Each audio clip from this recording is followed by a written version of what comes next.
The Chiefs are not some random club that stumbled into bad form. You know that, I know that. This is a franchise with championship pedigree and a decade of playoff DNA. And that's why the current sloppiness feels so alarming. When a team built to finish games and win the tight ones starts looking inconsistent for entire quarters, the margin for error disappears. Right now, the story isn't just one bad play or one unlucky snap. It's a pattern you've seen in game after game this season. Big, scoring bursts in the first quarter or the final 10 minutes, and whole middle quarters where the offense doesn't show up. That's the heart of why things just got harder. It's harder because you can't count on steady production, and in the NFL that turns every matchup into a razor-thin coin flip. What makes this worse is how the issues split between scheme and execution.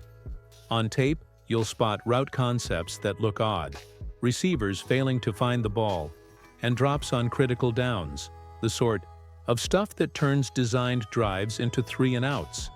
But at the same time, there are choices from the sideline, plays and tendencies that change mid-game, that complicate matters.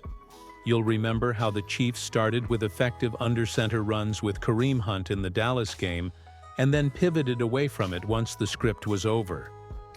That jump from a working identity to a more launch-it approach makes it harder for the offense to sustain rhythm, and it forces Mahomes into more heroic mode than you want across a season.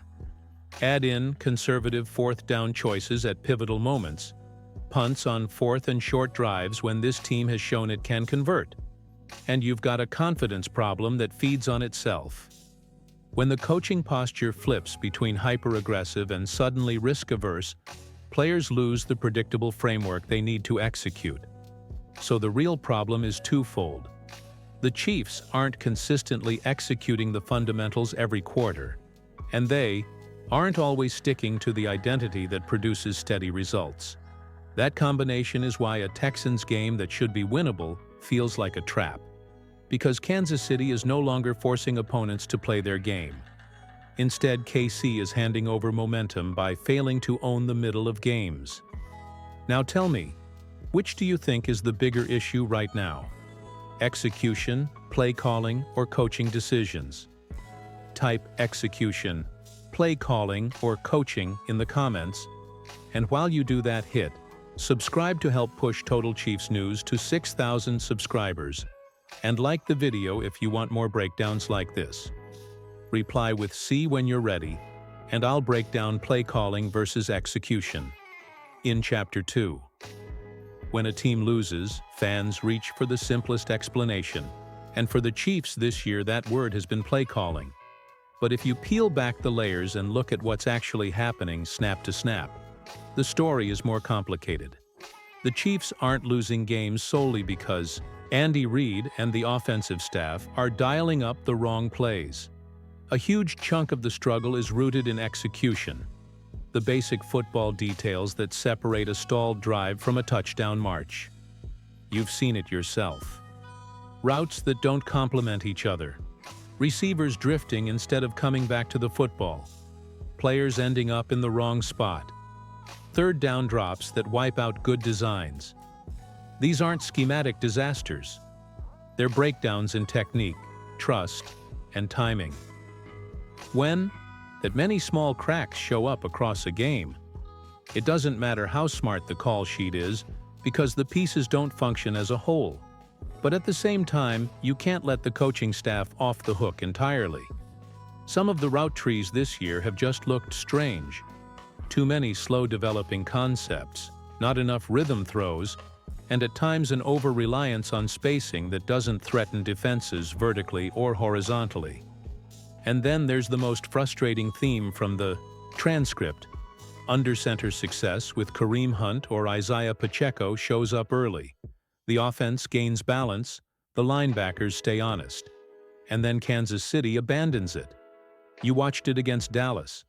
The scripted portion looked crisp. Hunt ran effectively, the offense felt grounded, and the Cowboys had to respect the run. Then suddenly, it was shotgun, shotgun, shotgun.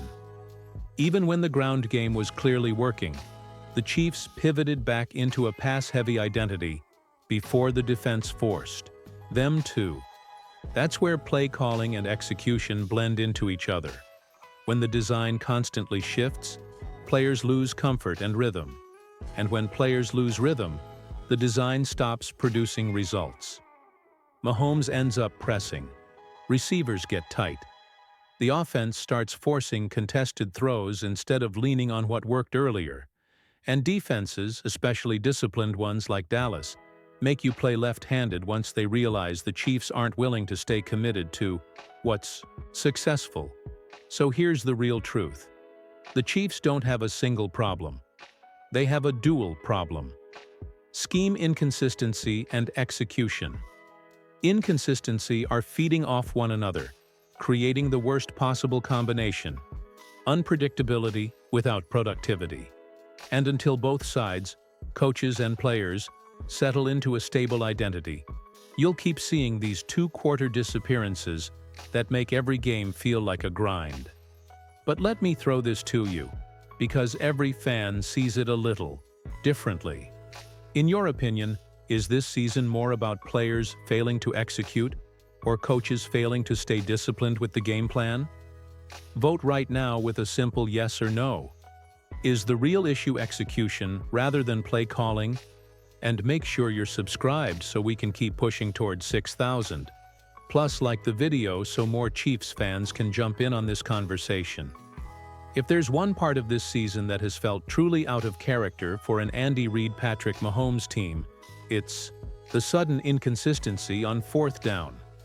For years now, you've watched the Chiefs turn high-leverage moments into advantages, converting when most teams would punt, attacking when others would hesitate, and using those decisions to change momentum. This year, though, you've seen a real identity crisis. Kansas City has been one of the league's most efficient fourth-down offenses, and yet in key spots, including that Dallas game, they backed off. 4th and 4 at the Dallas 44, another near midfield. Both times, Reid punted. And those weren't moments where the Chiefs were being outclassed or overmatched. Those were moments where they needed to seize control, and they didn't even give themselves the chance. That's where this gets frustrating for you as a fan. Not because aggression is always the right call, but because the Chiefs have earned the right to trust their offense. They've shown they can convert. They've shown that Mahomes thrives in must-have situations. They've shown that these decisions swing games, especially when the defense is struggling late. So when they suddenly change philosophy, it undercuts the confidence and flow the offense needs. Instead of forcing Dallas to defend every inch of the field, Kansas City handed them field position and hoped the defense could get another stop. And as you've watched repeatedly this season, the defense hasn't consistently closed out fourth quarters the way they did a year ago. You can feel how much this ties directly into urgency. The Chiefs don't play with the same edge until they're behind. When they're down 10 with 10 minutes left, they become the version of themselves you recognize. Aggressive, fluid, decisive, stacking chunk plays. And that's exactly why punting on convertible fourth downs feels so costly. It delays urgency until the situation becomes desperate. It shortens the game on their terms but not on the opponent's. And it turns winnable drives into missed chances that force Mahomes into late-game heroics. Until Kansas City chooses an identity, commit to aggression, or commit to field position football, they're going to continue living in this gray area where the decisions don't match the strengths of the roster. You've seen what this team looks like when they go for it. It feels like Chiefs football. And when they don't, it feels like they're playing not to lose rather than playing to win. Quick question for you, and drop this in the comments to see how fans split on it.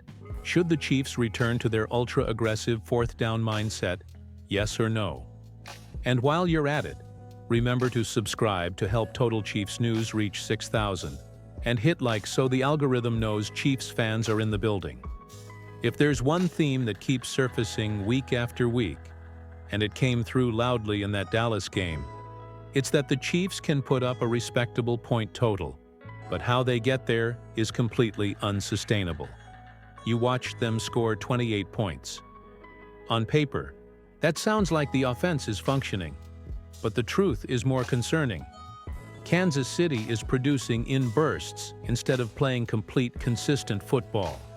They'll come out sharp early or catch fire late, but the middle of the game, almost the entire second and third quarters, becomes a dead zone where drives sputter, urgency disappears, and the offense stops threatening anyone.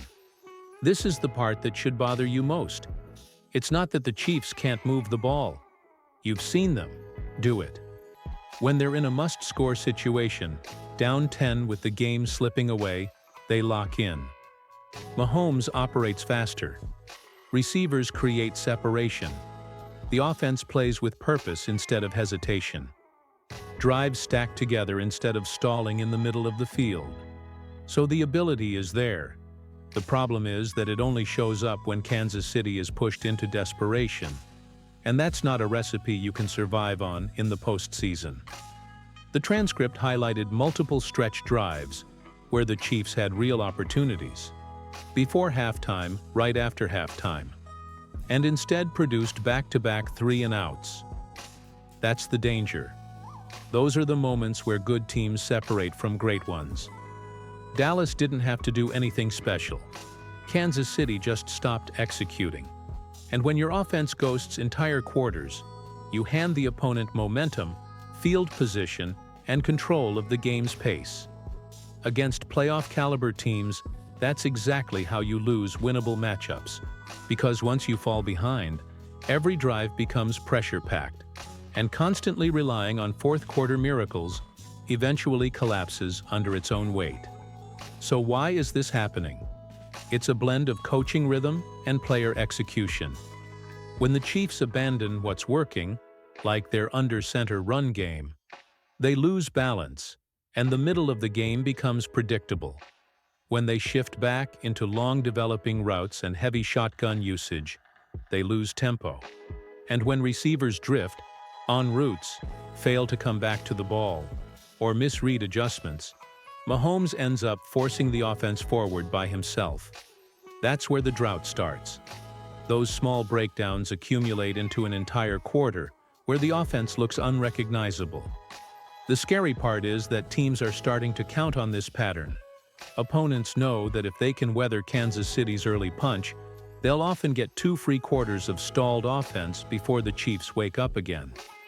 And that's exactly the type of vulnerability that playoff teams exploit, especially a Texans squad that thrives on momentum swings and capitalizing on field position. If the Chiefs don't close this mid-game gap, every game becomes harder than it should be, and the margin for error shrinks to nothing. Before we move on, I want to hear from you. Which quarter worries you the most with this offense right now? The second, the third, or honestly both? Drop it in the comments, and make sure you're subscribed to help push us towards 6,000 subscribers. Plus hit like so more Chiefs fans can find the video. The truth, fan, is that everything we've talked about in this breakdown comes down to a very simple reality. The Chiefs' margin for error is gone. Not reduced, gone. And heading into Texans versus Chiefs on Sunday Night Football, Kansas City can't afford to hand Houston the same 2 empty quarters we've been seeing for weeks. Let's turn this entire conversation into the must-fix checklist. The things Kansas City has to get right immediately. First, they need to stay committed to what works, the under-center run game. Every time they line up under center, good things happen. The lanes are cleaner, the timing is tighter, and the offense finally plays downhill. But too often they abandon it the moment something slightly goes wrong. This can't happen on Sunday. Kansas City has to treat successful concepts like building blocks, not disposable experiments. Second, the urgency needs to show up earlier. The offense only seems to wake up when they're down 10 or more. That's not championship football. Against Houston, falling behind early means giving C.J. Stroud rhythm, giving that Texans crowd life, and giving their defense every reason to tee off. Kansas City has to start fast, stay aggressive, and dictate the tone instead of reacting to it. Third, they need to reclaim their aggressive fourth-down identity. This team used to terrify opponents because you couldn't get them off the field. Lately, they've gotten conservative in the exact moments where championship teams stay bold. If you want to beat the Texans, especially on the road, you better keep your foot on their throat when the chance comes. And finally, Kansas City has to stop wasting middle-game possessions. This offense can't disappear for 25 straight minutes anymore. Not with what's at stake. Not with where this season stands. Fan, let me ask you this. Do you believe the Chiefs fix this in time for Texans versus Chiefs on Sunday night football? Drop your take in the comments. And if you want more breakdowns just like this, make sure you subscribe to help us reach 6,000 subs and like the video so YouTube shows it to other Chiefs fans. Stay locked with Total Chiefs News. Hail Chiefs!